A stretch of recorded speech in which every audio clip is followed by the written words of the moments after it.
situation is devastating. Firefighters here in the origin continue to battle the flames. Las ráfagas de viento transportan el fuego a través de las carreteras. Se perdieron 200.000 hectáreas. No solo en la Amazonía, sino también en el resto de Etiopía.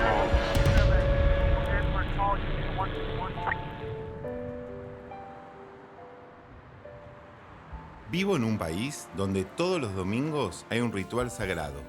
Compramos el carbón, la leña, hablamos con amigos, vamos para acá, vamos para allá y nos juntamos a prender ese fuego, a mirarlo. Todo se concentra en esas brasas, en escuchar el crujir de esa carne. Mientras nos divertimos, nos emborrachamos, charlamos, nos peleamos y nos apasionamos. Todos los domingos, casi toda la Argentina es humo. Un humo que sale para arriba, bien arriba. Yo vengo de ahí, me curtí con eso. Amo el campo, pero soy un bicho de ciudad. Tanto me apasiona este tema que en el 2022 me recibí de sommelier de carne en la Universidad de Buenos Aires. Mis hijos quieren comer carne y yo amo la carne. Pero ahora me pregunto más que nunca, ¿esto es viable para el planeta? ¿Tiene futuro? ¿Podemos seguir comiendo toda esta cantidad de carne? La gran pregunta es, ¿to beef or not to beef?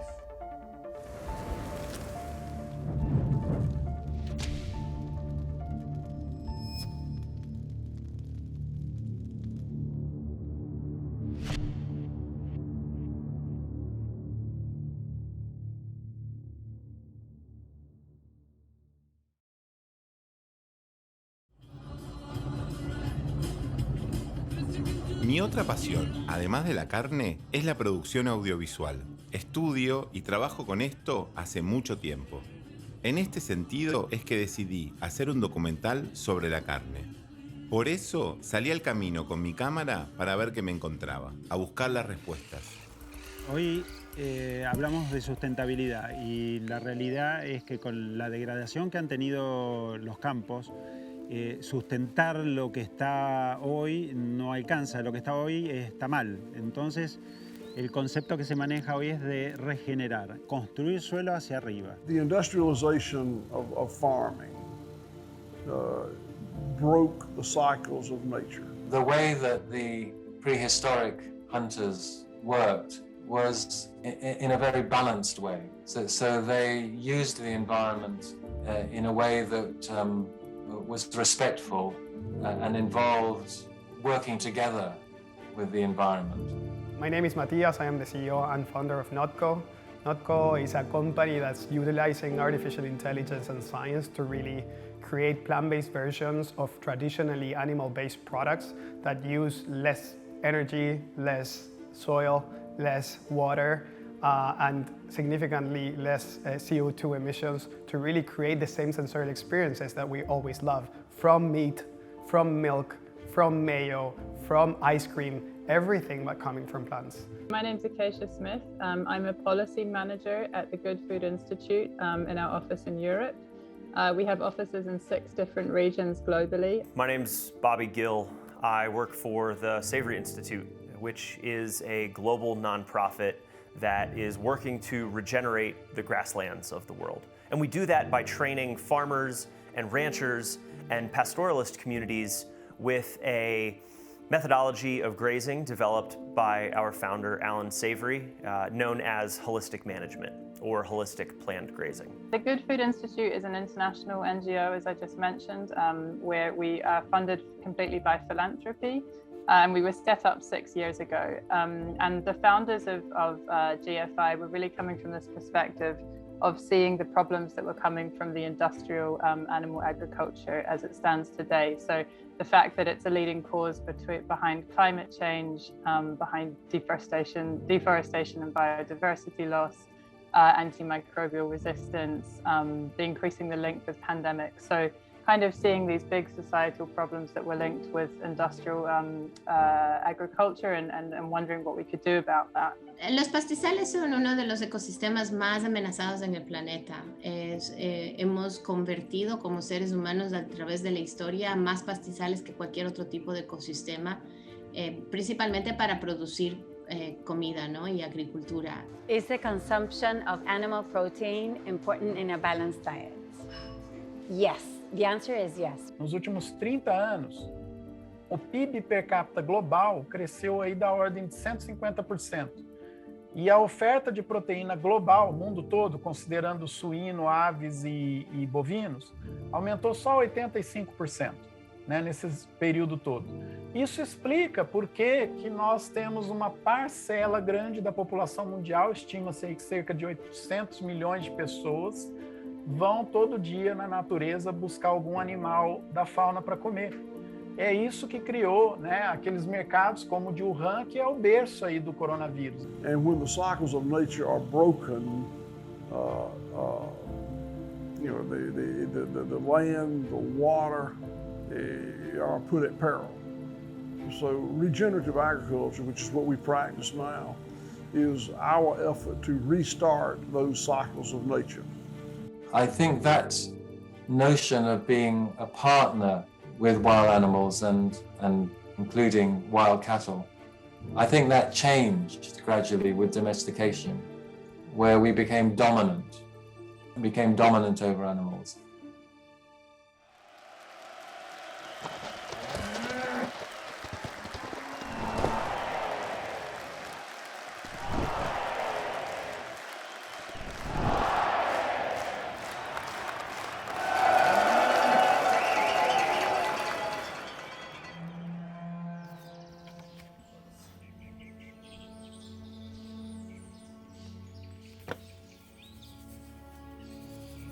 Tan antigua es la relación del hombre con el ganado bovino que la letra A es una cabeza de buey invertida. Y esto se da en los distintos alfabetos de los pueblos primitivos. De hecho, el animal que acompaña a Jesús en el pesebre es un buey. Así de intrínseca es la relación del hombre con el ganado. Pero mejor que nos lo diga alguien que dedicó su vida académica a investigarlo. For example, at Çatalhöyük, where I have worked in central Turkey. This is at about 9,000 years ago. They made paintings of people teasing and playing with and baiting wild animals, including cattle. And then they would have great feasts where the cattle were consumed as part of these ceremonies. And then they made paintings on the walls to remember these events. And what you see is the very, very large bulls, for example, very large wild bulls, with lots of little people running around them. So it's clearly that they were seen as great importance. And then after the feasts, they would take particularly the skulls and the horns and place them in the houses and often paint them. And there was a particular relationship between the placements of these wild bull heads, which we call bucrania, and the dead, so that the dead, the ancestors, were placed beneath the wall underneath the bulls' heads.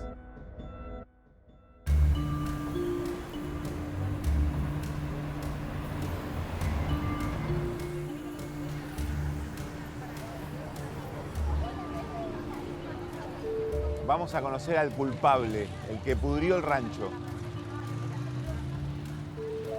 Miren la fila que hay para comer un sábado 3 de la tarde en estos lugares. Y fíjense cuántas hamburguesas lleva este sándwich para una sola persona. 4. Veamos el éxito que tienen en Buenos Aires las cadenas de hamburguesas. Por ejemplo, en este barrio llamado Palermo, en un radio de 10 cuadras hay 4 McDonald's, un Burger King y un Kentucky Fried Chicken, donde sirven pollo frito en vez de carne vacuna. Esto es casi un local de hamburguesa por cuadra. Increíble, ¿no? Bueno, yo te pido un doble Big Mac Bacon ampliado con Coca Light, por favor. Dale, tengo Coca Cero, ¿está bien? Sí, Coca Cero está bien. ¿Coñero la bebida? ¿Cómo? ¿Coñero? Bueno, dale, sí. Dale. Ampliado. ¿Ya sabés que pagué ya? Sí, que sí, cuida. ¿De usted? Tenga buen día, señor. Muchas gracias. Hasta luego. Número 42. Sábado, casi 3 de la tarde. Hay Va por el número 8. Faltan más de 40 números. Impresionante. Todos los días, todo el día. All day online. Solo la cadena McDonald's tiene 220 locales en Argentina y 26.000 en todo el mundo, donde venden unas 145 hamburguesas por segundo. Bueno, chao, gracias.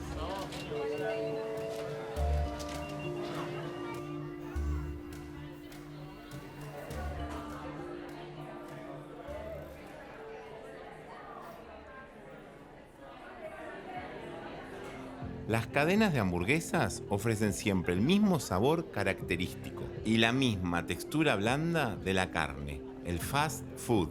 Entonces me pregunto, ¿en busca de la terneza, del sabor fácil y de la comida rápida es que perdimos el rumbo? ¿Acá fue donde se desvirtuó todo y se aceleró la industrialización de la carne? El consumo de carne a nivel mundial se duplicó entre el año 1950 y el año 2000. Pasó de 18 kilos por habitante al año hasta aproximadamente 38. Actualmente la FAO prevé un incremento del consumo superior al 70% para el 2050. Una locura. Una locura. Cada vez más chica pero más rica.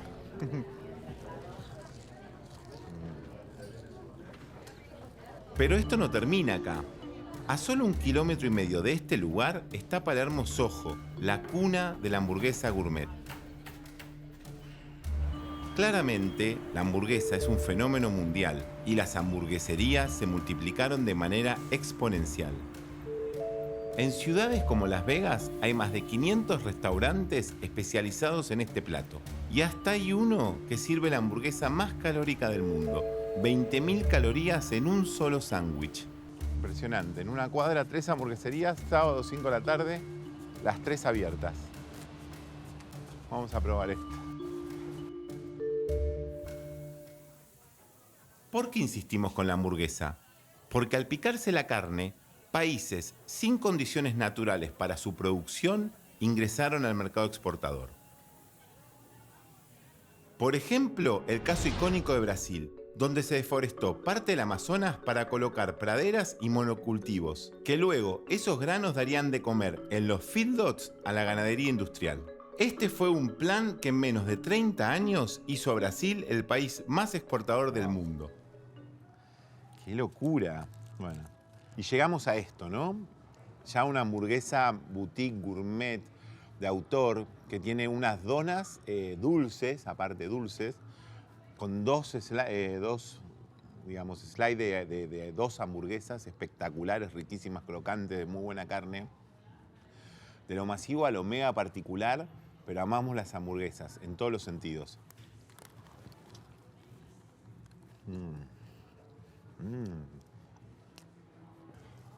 Sin duda, esto fue una revolución, la hamburguesa, que llegó hasta hoy a esta belleza.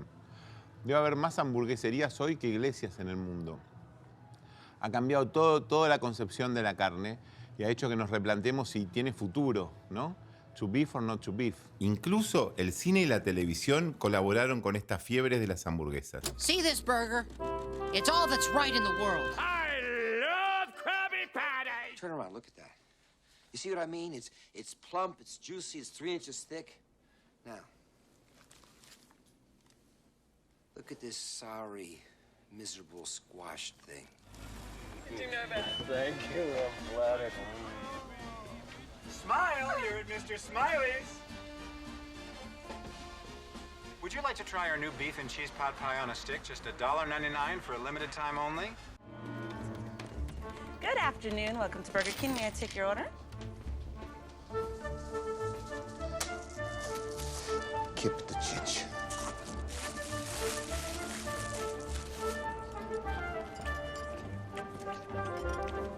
This is yours here, right?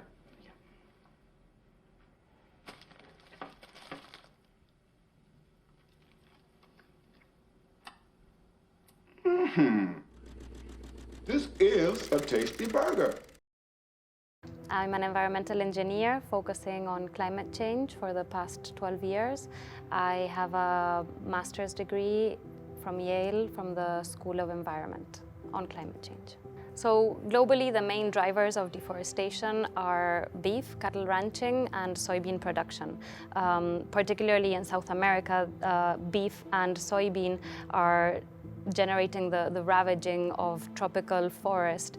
More than 2/3 of tropical forests are being devastated by soybean and beef. Soybean has the particularity that 70 to 75% of the soybean is destined to livestock feed.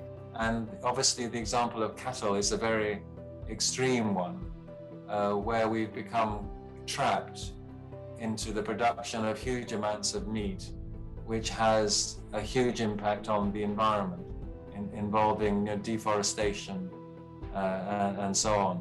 And we are seeing, for example, in the EU, supermarkets from chains in Belgium, in France, in the Netherlands, and in the UK that are starting to avoid purchasing beef from companies that are associated to deforestation, like, for example, JBS in Brazil. For example, we have to feed 100 calories to a cow in order to get 1 calorie of meat. For chicken, it's 9. It's still very inefficient. Beef generates twice the amount of deforestation than that caused by soybean, palm, and wood production, which are the second, third, and fourth drivers of deforestation.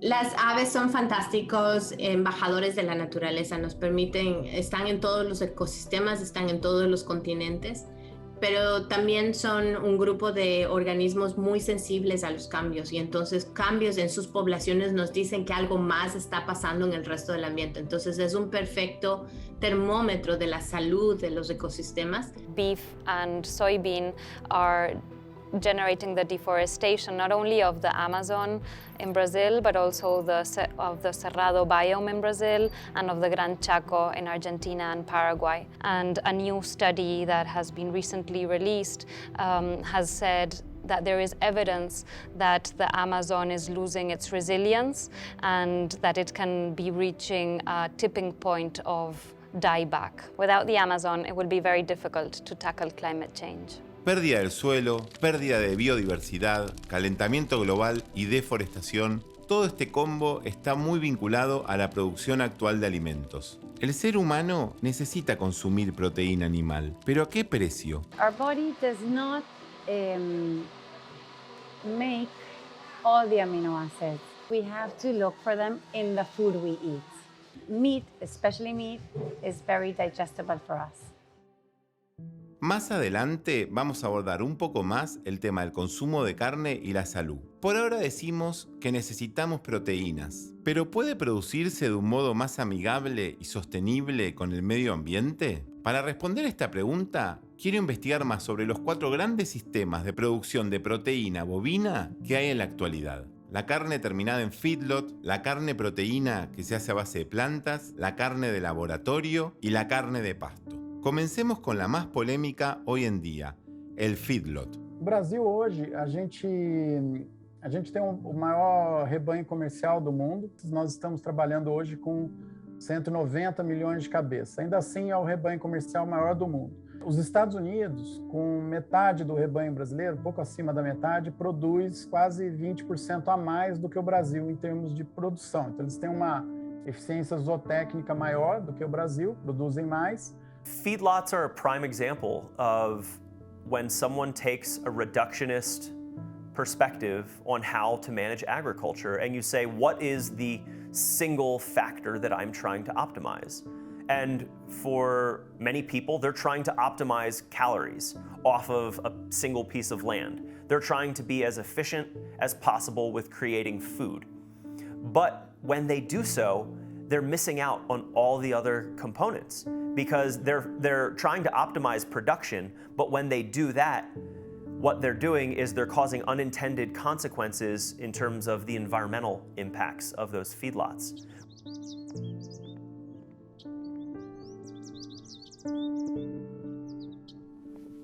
Yo recuerdo trabajar en una administración de campo muy grande, la cual una de las estancias que yo atendía, suponte, tenía 5.000 hectáreas de praderas donde engordaba sus novillos, pero esas praderas, cuando vino la expansión agrícola, se dieron cuenta que podían hacer agricultura. Entonces, los 5.000 o 6.000 novillos que ellos tenían ocupando esa superficie agrícola pasaron a estar en 30 hectáreas de un encierre a corral y creo que con 200 hectáreas de maíz resolvían el tema de alimentación de esos animales. Yo creo que lo que hemos hecho los seres humanos, tratamos de hacer las cosas más productivas y no nos damos cuenta del impacto gravísimo que eso tiene en el resto de la naturaleza, ¿no? Y el problema no es solamente de tratamiento humano a los animales, que es un gravísimo problema en los feedlots, pero también del destrozo ambiental en las zonas intensivistas, ¿no? Porque eso genera una serie de problemas ambientales que no siempre estamos considerando.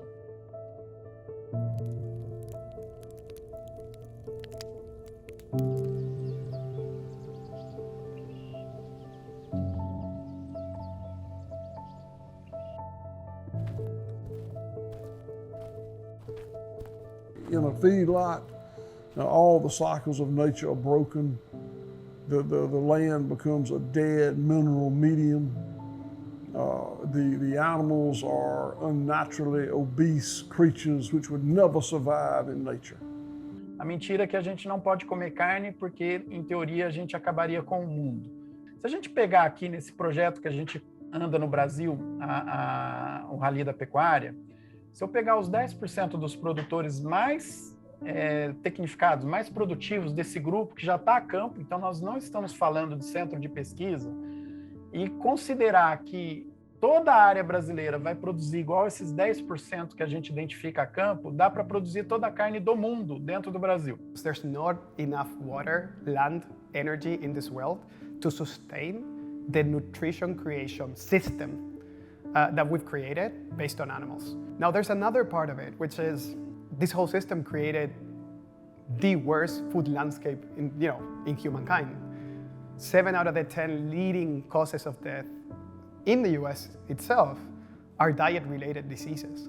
So we produce junk. O sea, me parece que darle a un herbívoro granos en la alimentación es un desperdicio de alimento. Los herbívoros son máquinas perfectas para convertir celulosa en alimentos superproteicos, de una riqueza biológica enorme. Entonces, sembrar campos, hacer agricultura forrajera para trasladar ese alimento a un lugar donde los animales están haciendo una vida para la cual no nacieron, en un confinamiento muy terrible, me parece que es puramente un negocio y no tienen en cuenta toda la parte de bienestar animal, de regeneración, de sustentabilidad. El debate está planteado. Algunos dicen que los feedlots destruyen el planeta y otros lo defienden. ¿A quién debemos creerle? Com certeza, o confinamento é uma produção sustentável porque ele aumenta a produtividade, ele dá escala, né? Ele termina melhor o animal, então ele atende todo o componente que a gente considera, né?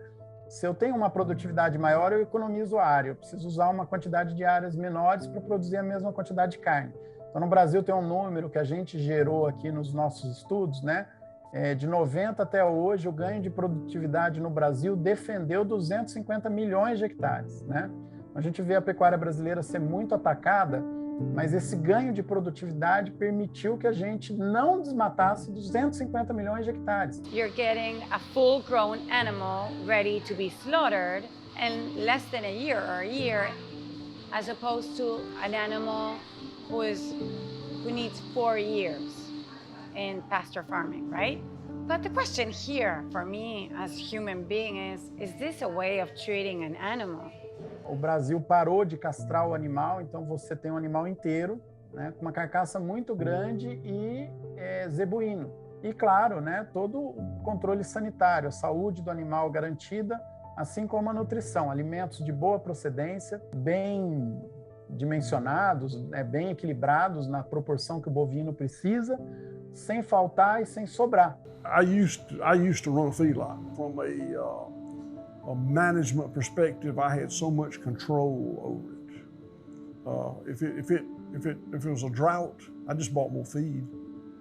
One man could tend to hundreds of head of cattle, very non-labor intensive.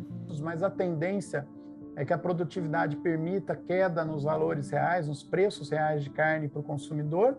Então isso também atende o lado social. Con respecto a los feedlot, es interesante la conclusión que llega Mauricio Balma en relación al precio de la carne.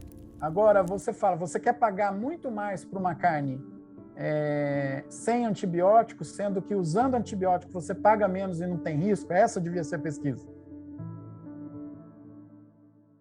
Solo presentamos una sola forma de producir carne y la polémica es muy grande. La carne o proteína a base de vegetales también tiene sus promotores y detractores. Vamos a conocerla.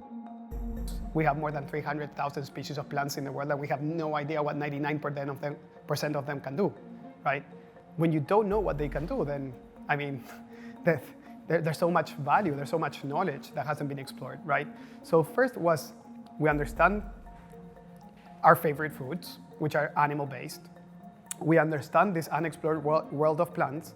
We can reduce land use for plant-based meat by 99%. And we developed an algorithm that is allowing us to predict which combination of plant-based ingredients should result in the same sensorial experience as a target product, right? In this case, milk, or burgers, or ice cream, or mayo, right? Also, reductions in water use are very good, so 99% for plant-based meat. And then, of course, there's the greenhouse gas emissions reductions. So the way we look at the food system is an equation. It's a linear equation in which all of the inputs that you put into feed are then given to animals.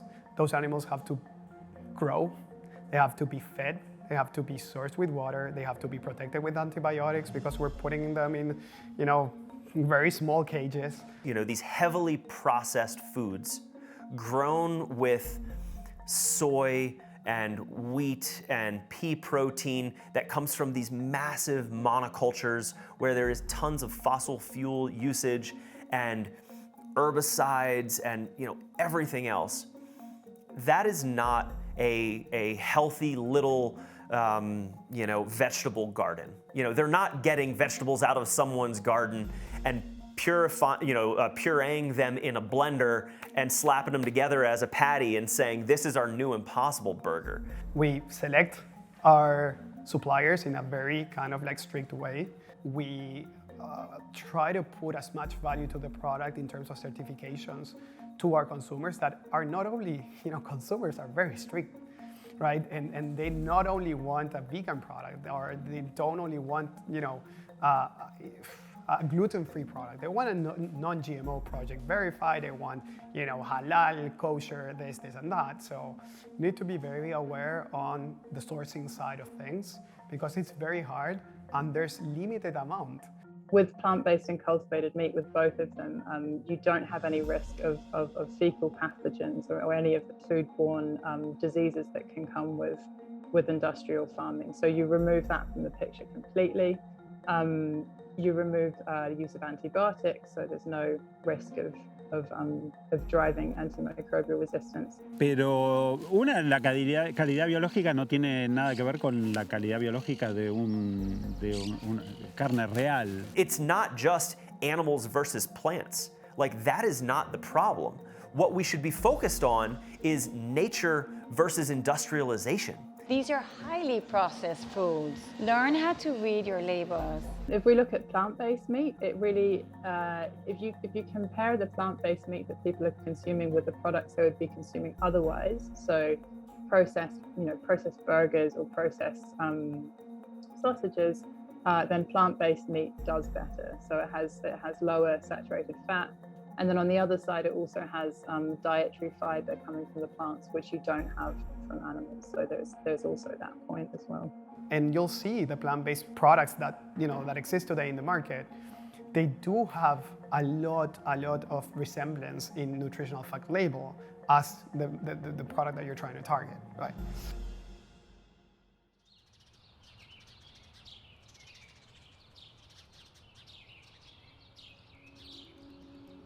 Ahora vamos a conocer un poco la carne de laboratorio, una forma de producir proteína que está en franco desarrollo.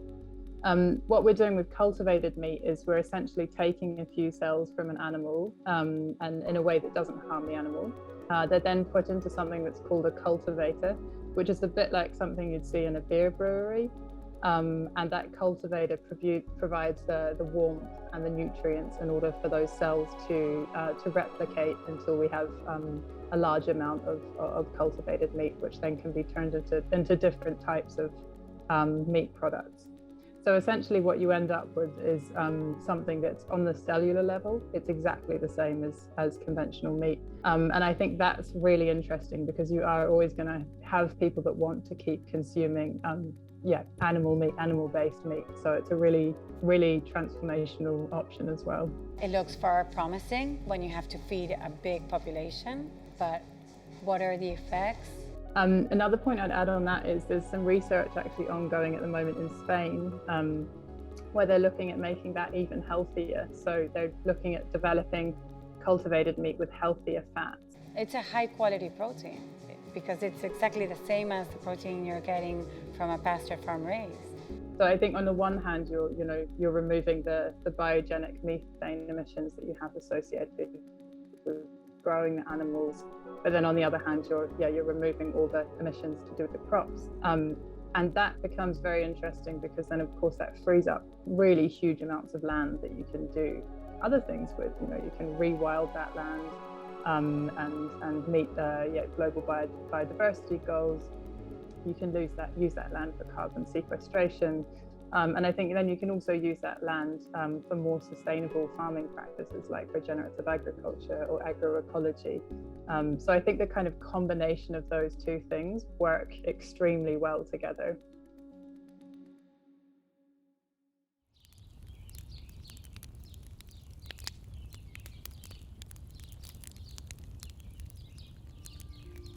Esto es lo que estoy terminando de asar en este momento. Carne alimentada a pasto, donde los novillos y las vacas conviven en armonía con otras especies que habitan el pastizal, sin modificar de esta forma el ecosistema.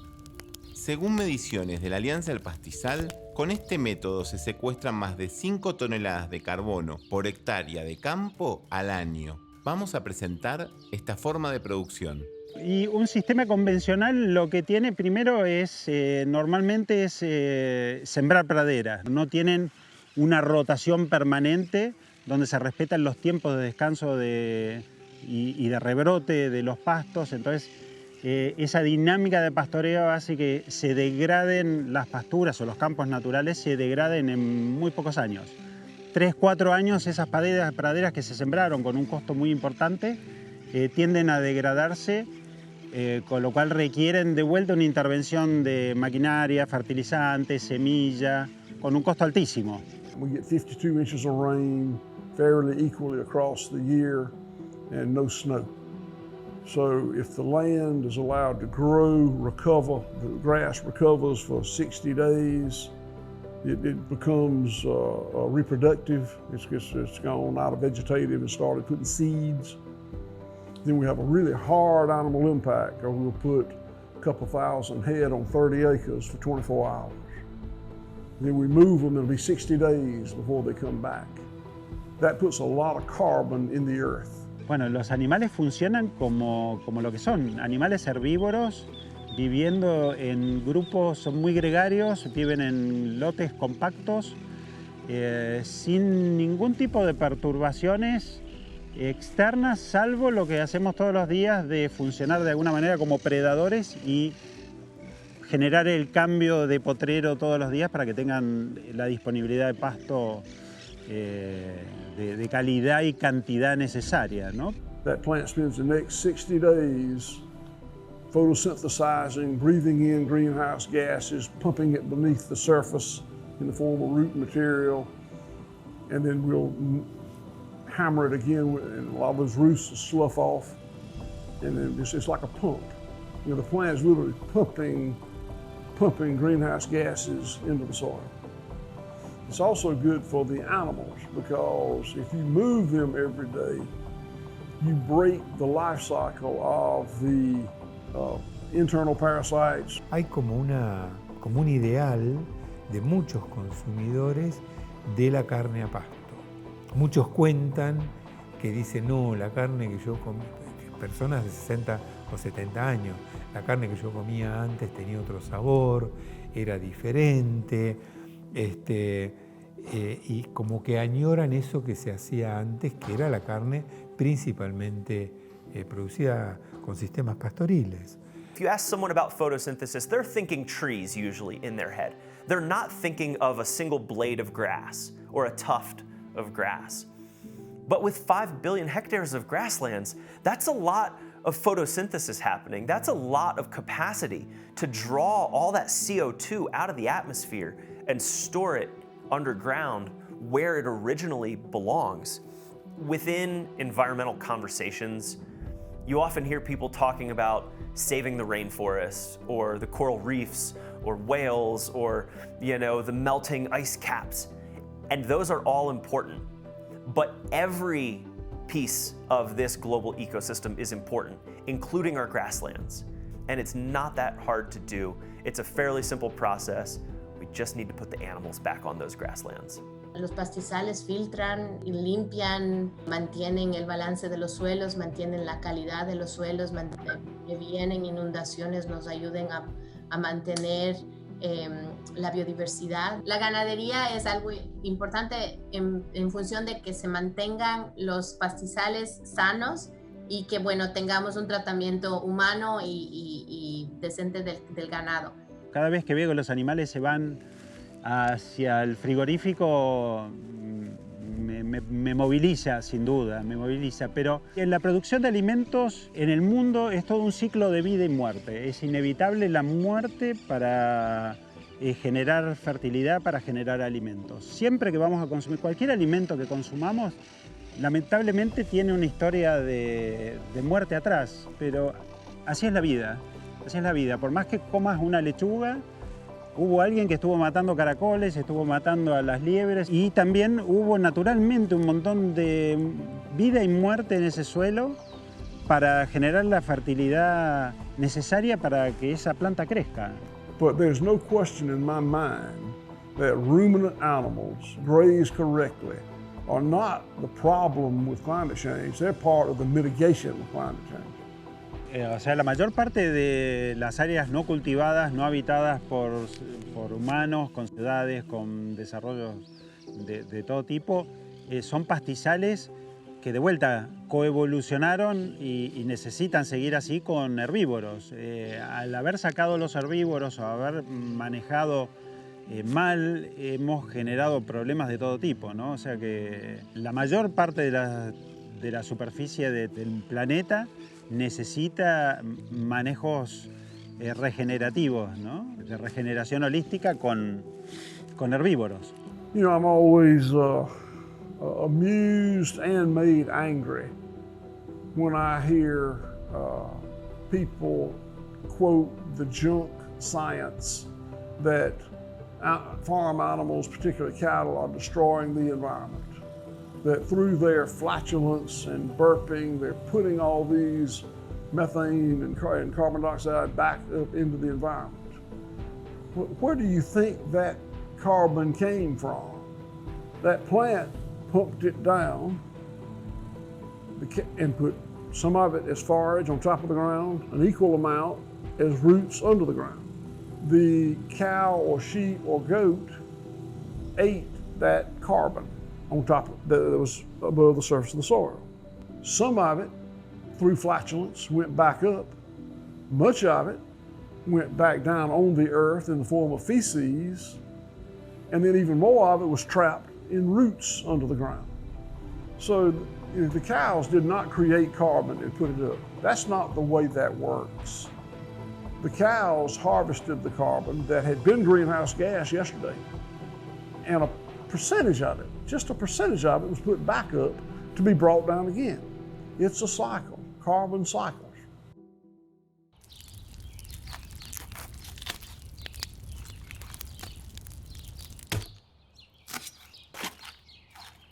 Las diferentes maneras de producir carne que vimos hasta ahora están claras. Ahora, ¿todas las maneras de producir carne la hacen igual de saludable? ¿Cuál es el límite para la salud?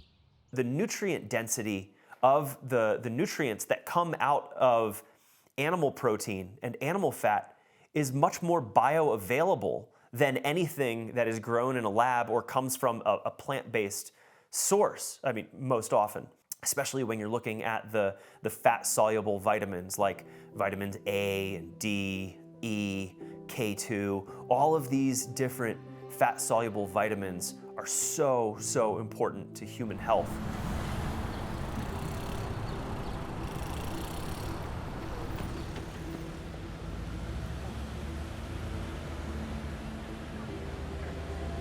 We can't adjust food without really looking at the rest of what's going on with us as human beings. Let's say there's a person that is eating, as I was saying, a hot dog with 2 hot dogs on a bun with ketchup and mustard and a bag of chips and a soda. And there's another person, same age, gender, eating a lean protein with a hard boiled salad and a glass of water. Can we say that hot dog is the devil or el villano? I don't think so. No, me neither, because what normally happens is that the person who's eating that way generally has a lifestyle that will go along with it, will not be moving as much, will not be mindful in other aspects, might be sleep deprived, might have high stress levels.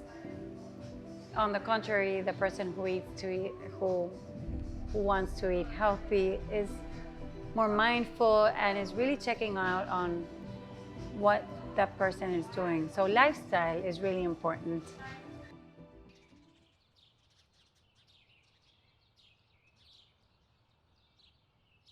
Investigamos sobre 4 formas de producir carne que hay en el mercado. El feedlot nos permite comerla a un precio más accesible, pero ¿es lo mejor para el planeta? La carne hecha con vegetales y de laboratorio son interesantes alternativas para el futuro, pero todavía están en franco desarrollo. Y la carne de pastizal promete mucho en materia ambiental, pero ¿podríamos alimentar a todo el mundo de este modo y de una forma accesible? Deberemos tener la sabiduría y llegar al punto justo. Por eso es importante tener buena información que te dimos en este documental y que puedas elegir. To beef or not to beef. Esa es la cuestión. So I think we should beef, and we will beef. People will continue to eat beef in the future, but made in more sustainable ways. So made from plants and made from cultivated cells. And yeah, if we want governments to really make the solution, then we need them to invest in this, so people can keep eating what they want, so they can keep eating delicious, affordable, accessible, but also sustainable products. Well, it's a binary question, so therefore not to beef, right? Not to beef. With the technology and the product that we have today, there's no necessity of doing that. With the technology that we will have in 10 years, 20 years from now, believe me, we won't have any necessity of using an animal to create nutrition for this world, tasty as hell, priced at the right price, and saving the planet. So, not to beef.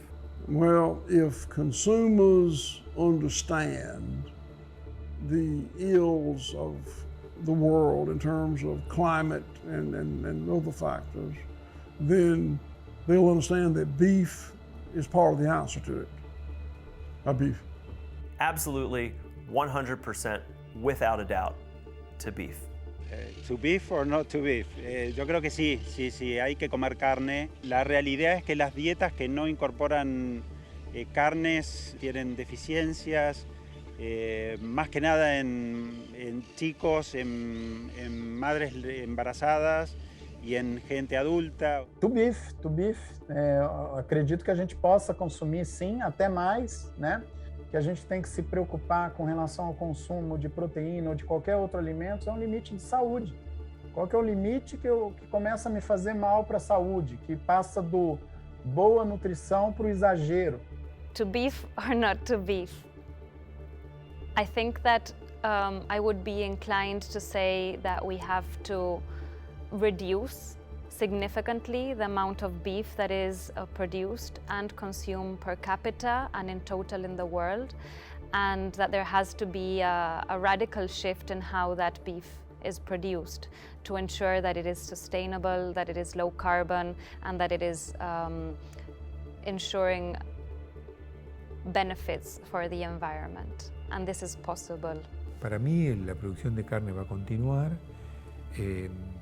por dos razones. Una, la gran cantidad de población mundial que requiere proteína de origen animal, carne, cerdo, leche, acuicultura, no alcanza ni las estimaciones previstas, y la población de muy alto poder adquisitivo va a continuar demandando productos de cada vez mayor calidad y precio.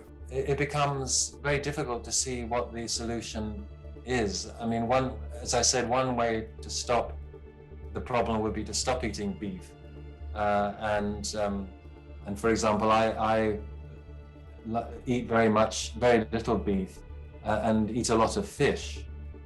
But I then get told by fish specialists that we really should not eat fish because the oceans are emptying of fish. I say it's not the cow, it's the how we do things. So yes to beef, and I say yes to regenerative farming methods, which is creating, producing healthy meats. El problema es que de pronto nos lanzamos a que no, ya no vamos a comer carne nunca más en la vida, y esa no es la solución tampoco. Los seres humanos, por alguna loca razón, somos bastante polarizados, ¿no? Es blanco o negro, nunca llegamos al balance del gris, y esa es la parte difícil, ¿no?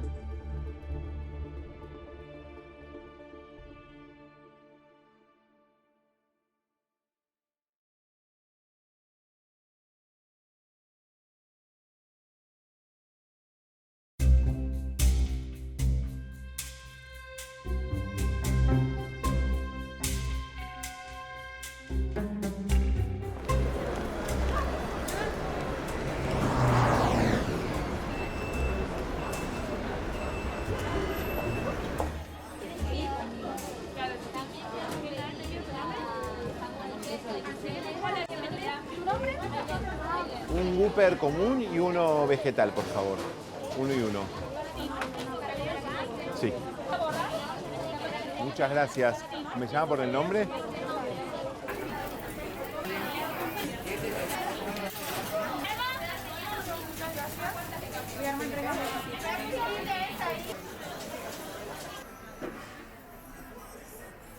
El otro que complicó todo con esta belleza, nos volvió loco. ¡Wow!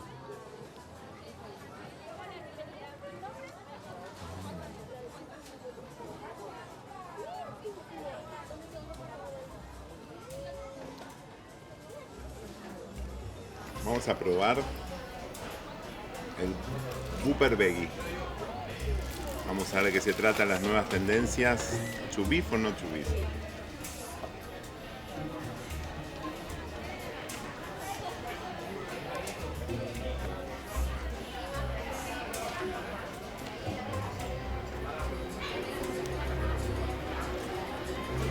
Falta un montón todavía, pero